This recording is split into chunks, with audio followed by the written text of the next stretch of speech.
Welcome to the deep dive. Okay, let's start with something. Well, something that probably hits a nerve for a lot of us.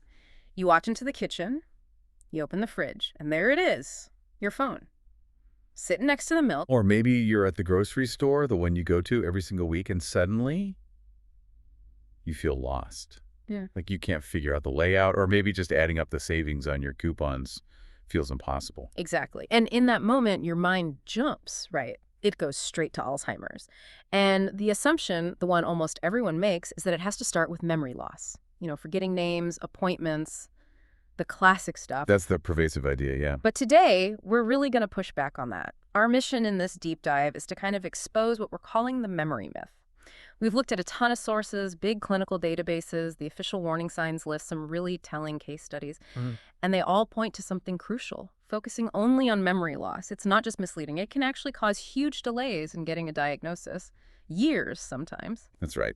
Because the truth is, the very first signs, the ones that often fly under the radar, they frequently show up in other areas. Things like planning, handling money, personality shifts, even how you perceive the space around you. So the sources we're drawing on, you mentioned the big databases. Yes, primarily the National Alzheimer Coordinating Center, the NICC dataset. It's huge. It tracked the clinical journey of, I think, just over 700-800 Alzheimer's patients. So this isn't just theory, it's large-scale, real-world evidence. Okay. And what it shows, overwhelmingly, is what we call heterogeneity, variety. The first symptoms aren't uniform, they vary quite a bit. And the biggest factor influencing how it starts, it seems to be age. And that's the core of it, isn't it? The standard picture people have, maybe even some doctors, is that Alzheimer's hits the memory center first, the medial temporal lobe. That's the prototypical view, yes. But the data, especially from NAACC, shows that for a really significant group, particularly younger people, the damage actually starts elsewhere in the brain. Leading to these non-memory symptoms first. Exactly. Huh. Symptoms that get missed, or worse, misdiagnosed. So we really need to broaden our understanding of what that first call, that initial warning sign, might look like. Okay, let's dive into that age factor then, because you're saying this is where the whole narrative starts to shift. If forgetting where you parked is the classic view, what does this NACC data actually show about these atypical, often younger cases? Well, it paints a picture of real neurological diversity. It confirms that while, yes, many older patients, say over 75 or so, do follow that memory first pattern, there's still considerable heterogeneity overall. And that variety, that difference in first symptoms, is strongly linked to the age when symptoms first appear. Okay, so what's the statistic? You mentioned a number that really stood out. Yes, this is the one that should make us all pause. For patients presenting under the age of 60, so younger onset cases, a full 26.1% had a non-memory symptom as their predominant first sign. 26%, over a quarter. Over a quarter. Things like problems with judgment, language difficulties, or those visuospatial issues we mentioned. Wow. Okay, now contrast that. How does that 26.1% compare to older patients? It's a stark contrast. For patients diagnosed over the age of 79, that figure of the proportion starting with non-memory symptoms drops dramatically. It's only 6.3%. So wait, if you're under 60, you're roughly 4 times more likely to present with a non-memory symptom first compared to someone over 79. That's what the data indicates, yes. And think about the implication for diagnosis. If you're a doctor or a concerned family member, and your radar is only tuned to memory problems, You're potentially missing it, especially in that younger person. you're much more likely to miss it or dismiss it. Which points to a kind of systemic bias, doesn't it? We're basing our expectations on the older patient profile, and that fails the younger population. And that leads to those heartbreaking delays you mentioned. The case study of Jackie. Exactly. Jackie was diagnosed with young onset Alzheimer's at 54, but it took 4 years to get that diagnosis. 4 years. Why? Because her initial symptoms weren't memory-based. She had trouble, suddenly, with things like using a familiar computer keyboard or figuring out the value of coins when paying for something. And her doctors, saying depression, menopause, even PTSD, basically anything but dementia because she was too young and didn't fit the memory loss stereotype. So this isn't just about symptoms, it's about where the damage is actually starting in the brain. Prototypical AD hits the memory centers, the medial temporal lobe. Right, the brain's library, you could say, where memories are filed. But these younger atypical cases with the non-memory symptoms, that suggests the attack is starting somewhere else. Precisely. The evidence points towards more frontoparietal dysfunction in these cases. Think of the frontal lobe as the brain's CEO. It handles planning, judgment, impulse control, organizing tasks. Okay. And the parietal lobe deals more with processing spatial information, attention, integrating sensory input. If the disease process, the amyloid plaques and tau tangles, starts accumulating there first. You get a completely different set of initial problems. Not forgetting, but maybe struggling to plan or getting lost. Exactly. Different starting points in the brain lead to different first calls, and we need to be listening for all of them. Okay, let's shift focus then. Let's move beyond memory and really zero in on these other cognitive red flags, the signs that those frontoparietal areas might be under stress. The first big category seems to be around logic and what's called executive function planning, problem solving. Yes, this maps directly onto one of the official 10 warning signs from organizations like the Alzheimer's Association. Difficulty developing and following a plan, or working with numbers. What does that look like in everyday life? It's about tasks that require sequencing and sustained concentration. Think about trying to follow a recipe you've known for years, maybe a slightly complicated one, and suddenly the steps feel jumbled. You can't keep the order straight. Or managing monthly bills. It's not just forgetting to pay one bill, it's more about losing the ability to organize the whole process, tracking due dates, balancing the checkbook, the sequence of actions needed. Now, the key here, I imagine, is telling this apart from just normal aging, right? We all get distracted sometimes or make a mistake balancing the checkbook. That distinction is absolutely crucial. Typical aging might mean you make an occasional error, maybe you need reading glasses to see the numbers, or you get interrupted and lose your place for a moment. But critically, you usually recognize the mistake later and you can fix it. You still have insight. Exactly. Insight is key. The pathological change, the kind linked to this frontal lobe damage, it involves a more sustained and uncharacteristic difficulty. Tasks that used to be straightforward now take much, much longer. Concentration wavers constantly. The ability to sequence the steps just isn't there like it used to be. And closely related to that planning difficulty is another sign. Trouble completing familiar tasks. Not complex planning, but just routine, everyday things. Yes, this is sometimes called dyspraxia, or organizational impairment. And it's deeply concerning because it hits daily independence hard.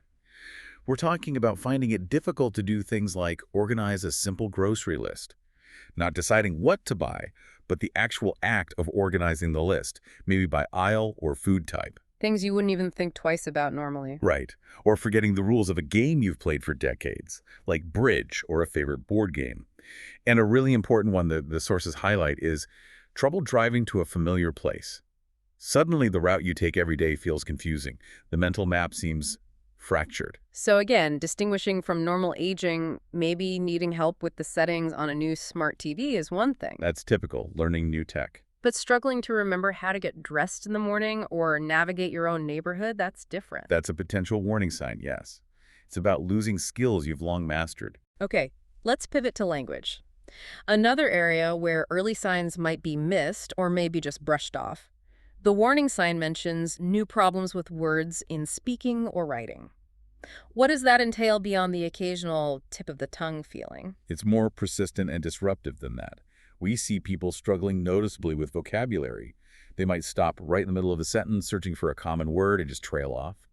Or they might repeat the same story or phrase over and over again within a short period. It's like their access to their own word bank is becoming unreliable. And the examples of word substitution are quite specific, aren't they? They are. The clinical term for difficulty finding words is anomia. And when someone with anomia can't retrieve the specific word, they often resort to circumlocution, talking around the word. Like describing it instead of naming it. Exactly. So instead of saying watch, they might point to their wrist and say that thing that tells time, Yeah. the hand clock. Or for a key, it might be the metal thing for the door. This consistent pattern of substituting descriptions for common nouns is a much stronger indicator than just occasionally forgetting a name. That makes sense. It's the pattern, the consistency. Now, you mentioned an interesting nuance from the NACC data about language problems and age, something about perceived versus actual deficits. Yes, this was fascinating. The data showed that language problems as the very first symptom were indeed more common in the younger onset group. They were more likely to notice and report, "I'm having trouble finding words," early on. Okay. However, when objective neuropsychological tests were done at the first clinical visit, the older patients actually performed worse on language tests. They were objectively more impaired. So what does that suggest? It suggests a difference in awareness or reporting. Younger people might be more attuned to a specific language slip, and seek help for that, perhaps because it feels so out of character. Older individuals might perhaps ignore it longer or attribute it to just getting older until their memory problems become much more prominent, and that's what finally brings them to the doctor. The language deficit might be there in both, but it gets noticed and reported differently. That's a really important distinction. Okay, moving from those core cognitive areas, let's talk about symptoms that have potentially more immediate real-world dangers. Things like judgment, managing finances, and spatial awareness. Absolutely. Decreased or poor judgment, this warning sign number 8, is critical to discuss because the consequences can be so severe so quickly, especially when it involves money, personal safety, or even basic hygiene. Why is finance such a sensitive indicator? Because managing money is incredibly complex, cognitively speaking. It requires foresight, planning, impulse control, risk assessment, basic calculation.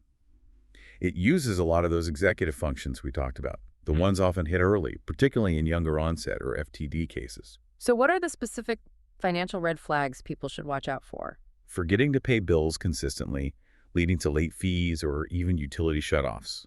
A sudden inability to manage a budget they've handled for years, maybe leading to significant overspending. Making unusually large, impulsive, or frankly careless purchases, buying things they don't need, falling for scams, making risky investments. One source specifically noted that these kinds of financial judgment errors can show up years before significant memory loss becomes obvious. Years. And that poor judgment, that makes them incredibly vulnerable, doesn't it? To scams, to manipulation. Terribly vulnerable. It's one of the most heartbreaking aspects. They become prime targets for financial predators, and life savings can be wiped out frighteningly fast. This links directly back to that case study you mentioned earlier, Nancy Carlson's husband, Barry McCool. Right. He had frontotemporal degeneration, FTD, Right. which specifically targets the frontal lobes, the judgment centers. Exactly. FTD often presents with profound changes in personality and judgment first. Barry, who had apparently been very organized, started showing really poor judgment. He stopped paying taxes for years without telling Nancy. He ran up huge secret credit card debts, took out high-interest loans. And Nancy initially didn't realize it was the disease. No, she understandably thought his uncharacteristic secrecy and recklessness were intentional, maybe malicious. She didn't grasp at first that the FTD had essentially damaged his brain's CEO, stripping away his ability to assess risk, control impulses, or even understand the consequences of his financial actions. There was a documented decrease in brain volume in his frontal cortex. That story just underscores the urgency. If judgment is failing, action needs to be taken quickly to protect the person. Immediately. The sources emphasize how fast capacity can be lost. Nancy's lawyer, very wisely, told her to get power of attorney documents signed the moment they got the FTD diagnosis. And was that soon enough? Just barely. 6 months later, Barry could no longer even write his own name. If they had waited, establishing legal protections would have been vastly more complex, expensive, and stressful. And the financial cost of managing FTD is already incredibly high. One study found it was nearly double the annual cost of typical Alzheimer's, partly because of these early judgment issues. Wow. Okay, let's shift to the other high-risk symptom in this cluster. Trouble understanding visual images and spatial relationships. Sign number 5. This isn't just about needing stronger glasses, is it? Not at all. This is about the brain's ability to interpret what the eyes are seeing. We're Yep. talking about fundamental problems with judging distances, telling colors or contrasts apart accurately, problems with balance, even difficulty reading despite having healthy eyes. And this is where the condition called posterior cortical atrophy, or PCA, comes in. Exactly. BCA is considered a variant of Alzheimer's. But instead of starting in the memory centers, the pathology, the plaques and tangles, primarily affects the back of the brain, the posterior cortex. This region is responsible for processing visual information and spatial awareness. It accounts for maybe 5 to 10% of Alzheimer's cases. So if that part of the brain is damaged first, what kind of specific, maybe even bizarre, visual symptoms result? They can be quite disorienting. Difficulty judging distances is common, reaching for a glass and missing it or bumping into door frames. Trouble distinguishing moving objects from stationary ones. Difficulty navigating stairs. You mentioned some specific terms like constructional dyspraxia. Yes, constructional dyspraxia was found in about 61% of PCA patients in one study. That's the inability to copy a simple drawing, like 2 overlapping pentagons. Even though their vision is technically fine, the brain just can't translate the visual input into the correct motor output to draw it. That must be incredibly frustrating. Immensely. And the other key one is simultaneous agnosia, seen in almost half of PCA patients, 48%. This is the inability to perceive more than one object or aspect of a scene at a time. They might see the fork on the plate, but not the knife right next to it. Or they might see the color of someone's shirt, but not be able to perceive their face simultaneously. They experience the world as a series of disconnected fragments. It sounds terrifying, and you can see why diagnosis takes so long, an average of almost 4 years, you said. Yes, 3.8 years on average after symptoms start, because they often first go to eye doctors, optometrists, You ophthalmologists. find nothing wrong with their eyes. Exactly. The eyes are working, but the brain's visual processing center isn't interpreting the signals correctly. And because cognition, like memory, might still be relatively intact initially in PCA, the neurological root of the problem gets missed. And the connection to driving must be huge here. Absolutely critical. Driving demands this seamless integration of vision, spatial judgment, quick decision-making, everything PCA disrupts. So you see symptoms like difficulty parking accurately, trouble staying in the lane, sudden braking or accelerating for no apparent reason, misjudging traffic lights or stop signs. It often leads to people self-restricting, first avoiding driving at night, then in bad weather, then maybe only on familiar routes, until eventually they have to stop altogether. Okay, so we've covered core cognition, the high-risk judgment, and spatial issues. Now let's talk about changes in the person themselves, shifts in mood, personality, behavior, signs that can show up really early. Right. This brings us to the concept of mild behavioral impairment, or MBI. The key idea here is persistent changes in behavior or personality emerging later in life that aren't easily explained by things like a recent loss, a major life stressor, or a pre-existing psychiatric condition. The implication is that these changes are neurological in origin. And these can appear years before memory problems. Yes. The sources suggest MBI can manifest years, sometimes even a decade or more, before cognitive decline becomes significant enough for a dementia diagnosis. So what are the most common behavioral red flags under this MBI umbrella? The number one most commonly reported first behavioral symptom is apathy and loss of initiative. It's really important to distinguish this from depression, although they can look similar and are often confused. How are they different? Apathy is more about a loss of motivation, a lack of interest or drive. Someone who used to love gardening or playing cards just stops. They seem content to do nothing, withdraw from hobbies, social events, even family responsibilities. It's not necessarily sadness like in depression, but more of a profound indifference or lack of spark. Okay, apathy first. What else? Significant mood swings are also common, becoming uncharacteristically suspicious of others, maybe paranoid, increased irritability, anxiety, or fearfulness, often with reactions that seem way out of proportion to whatever triggered them. And actual personality changes. Yes. Research has actually measured shifts in core personality traits before cognitive decline is obvious to family. Specifically, studies have noted decreases in extroversion becoming more withdrawn, agreeableness becoming more irritable or critical, and conscientiousness becoming less organized or reliable. And again, the NACC data showed age plays a role here too, in terms of which behavioral symptoms might appear first. It did. Just like with cognitive symptoms, the emotional presentation seems influenced by age, likely reflecting different starting points of the disease in the brain. Depression, for instance, was significantly more likely to be the first behavioral symptom reported in younger patients compared to apathy. Interesting. So maybe mood regulation circuits are hit earlier in some younger cases. That's a plausible interpretation. Yeah. Conversely, psychosis, things like delusions or hallucinations, while not typically an early symptom, was found to increase in frequency as a presenting feature with older age of onset. So again, we see this pattern. Age influences the symptom profile, whether cognitive or behavioral. Fascinating. Okay, let's touch on the last sign, one that's purely sensory that has a strong anatomical link. Loss of smell.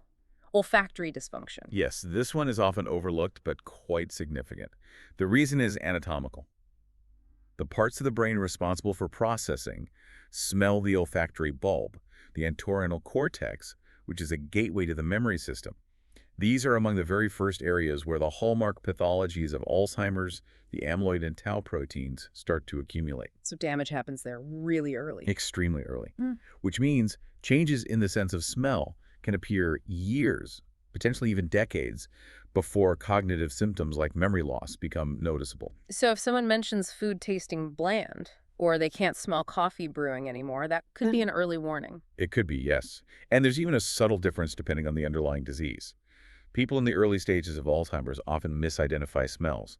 They might detect an odor is present, but they label it incorrectly, calling smoke minty or something like that. Whereas in Parkinson's disease or dementia with Lewy bodies, which also affects smell early, the person is more likely to have anosmia, a complete or reduced ability to detect smells at all. Mm. They might be skeptical that there's even an odor present when tested. It's a nuanced difference, but potentially useful diagnostically. Okay, this has been incredibly illuminating, really highlighting how varied and subtle these early non-memory signs can be. We've clearly established that just waiting for memory loss, especially in younger people, is a mistake. So let's bring it all together. What's the action plan? Why is it so critical to act on these signs promptly? The urgency really can't be overstated for several key reasons. First, early diagnosis opens the door to potential treatments. Things like the newer anti-amyloid therapies or anti-tau therapies in development. The thing is, they work best when started as early as possible, before extensive irreversible damage occurs. Getting diagnosed early gives people the best chance to explore options that might slow the disease progression and help them maintain their independence longer. That makes sense. And thinking back to Barry McCool's story, the financial aspect, early awareness seems crucial there too. Absolutely vital. Recognizing those early signs affecting judgment, financial management, or planning gives families a window to put legal and financial safeguards in place, like power of attorney, healthcare directives, maybe setting up trusts before the person loses the legal capacity to make those decisions. Acting proactively can prevent the kind of devastating financial ruin that sadly happens all too often. And finally, acting early helps avoid that painful diagnostic journey, like Jackie's 4-year ordeal. Exactly. Knowing about the full spectrum of warning signs, like cognitive, the spatial, the behavioral, the language issues, helps both families and doctors look beyond just memory.